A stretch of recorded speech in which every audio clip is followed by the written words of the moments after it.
L'espace est muni d'un repère. On considère un point A fixé dans l'espace et deux vecteurs non collinéaires fixés aussi.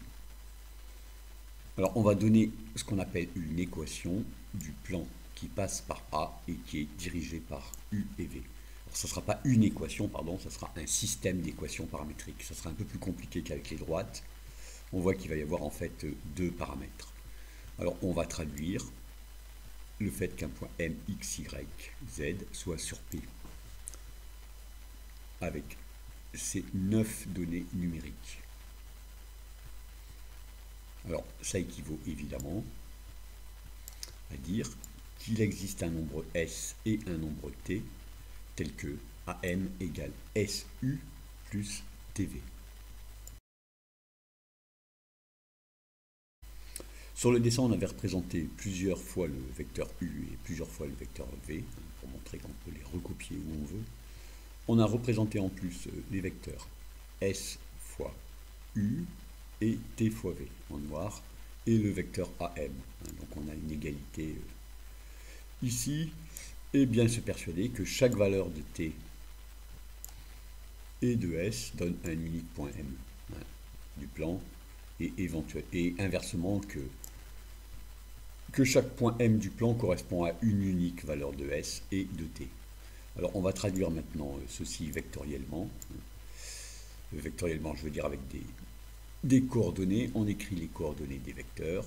Vecteur AM égale SU plus TV.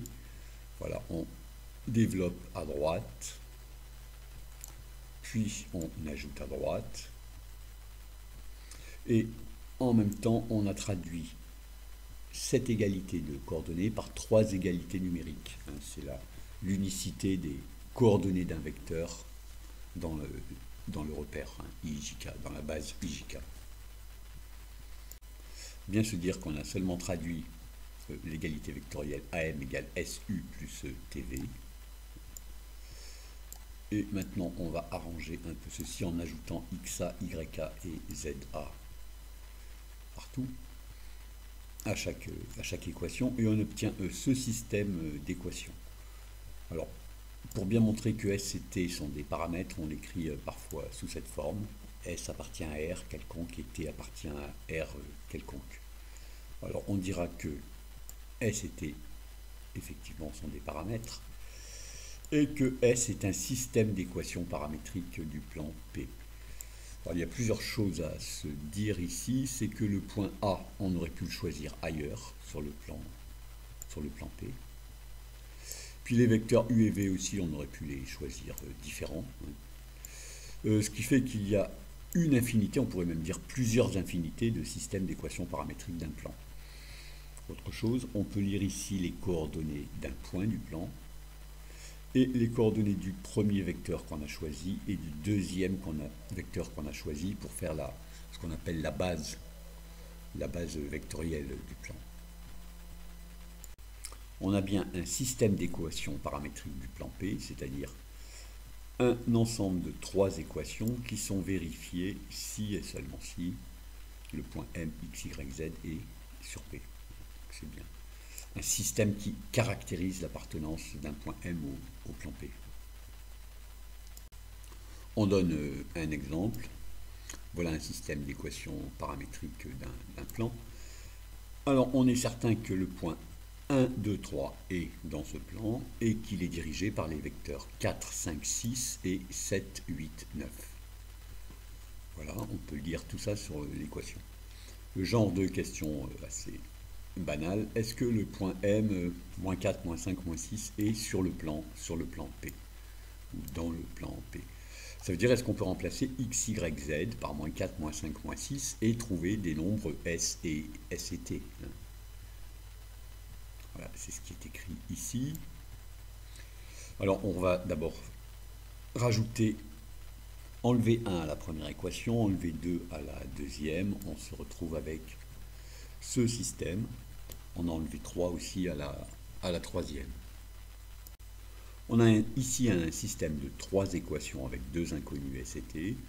Une bonne méthode est de se concentrer sur 2 équations, les deux plus simples, Mais ici, les trois sont un peu compliqués. Donc on va prendre les deux premières.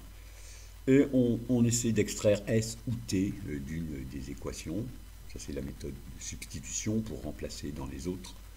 Ici, on va plutôt faire par combinaison, c'est-à-dire on va essayer d'éliminer les S, par exemple ici. Alors, il suffirait de multiplier la deuxième équation par 4, la première par 5, comme ça on a le même nombre de S dans les deux équations et on pourra faire une soustraction. Alors, c'est ce qui est fait ici. On a multiplié la première par 5 et la deuxième par 4. Quand on va soustraire la deuxième équation de la première, les S vont disparaître. Il restera à droite 3t et à gauche 3. Donc finalement, 3t vaut 3. Ça fait t égale 1. Et puis on remplace dans la dernière équation. Et à ce moment-là, t égale 1, ça va faire moins 18 égale 6s. S égale moins 3. Donc on a S égale moins 3 et T égale 1 qui vérifie les trois équations. Ça représente, c'est ce qui est dessiné ici pour le point M. La réponse ici est oui. Et donc la réponse à cette question ici aussi est oui. Deux remarques. Il y a un peu plus loin une vidéo sur les systèmes de deux équations à deux inconnus. Ici, il n'était pas à droit d'extraire S ou T d'une des équations, parce que dans tous les cas, on se retrouve avec des fractions, ce qui n'est pas très pratique, donc on a opéré par combinaison. Deuxième remarque bien plus importante, on n'a pas procédé par équivalence à la fin ici. On est arrivé à ces équations et il serait vraiment prudent de vérifier T égale 1 et S égale moins 3 dans les trois équations de départ. On va donner tout de suite un contre-exemple pour montrer que sinon, ce qu'on a fait ici est quand même assez risqué. Dans notre système au départ, ici, on peut penser à deux personnages S et T qui ont trois contraintes, trois tâches à accomplir. A priori, c'est difficile. C'est-à-dire que si on prend ici des nombres au hasard, le point M, il ne va pas être dans le plan P. En probabilité, c'est très très faible. Donc, on a prouvé que t égale 1 et s égale moins 3 sont les seules solutions. Il faut vérifier qu'elles sont effectivement en solution. Alors, un contre-exemple, donc ici, voilà ce système.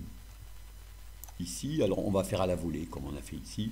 Si on ajoute les deux premières, ça fait disparaître les y, donc on trouve tout de suite x, ça fait 2x égale 10, donc x égale 5. Voilà, j'ai recopié la dernière équation, je remplace x par 5 ici, ça va donner 10 égale 10 plus 2y égale 6, finalement y égale moins 2.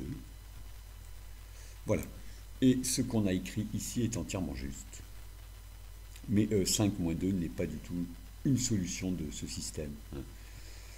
Tout ce qu'on a prouvé ici, c'est que s'il y a une solution à ce système, alors c'est x égale 5 et y égale moins 2. Mais en fait, quand on regarde ici, on voit que la première équation et la troisième sont en fait contradictoires. Donc vraiment se méfier et vérifier ce qu'on a trouvé quand on n'a pas procédé par équivalence. En fait, ce système ici n'a pas de solution. Si vous vérifiez avec x égale 5 et y égale moins 2, la première équation n'est pas vérifiée et la deuxième non plus.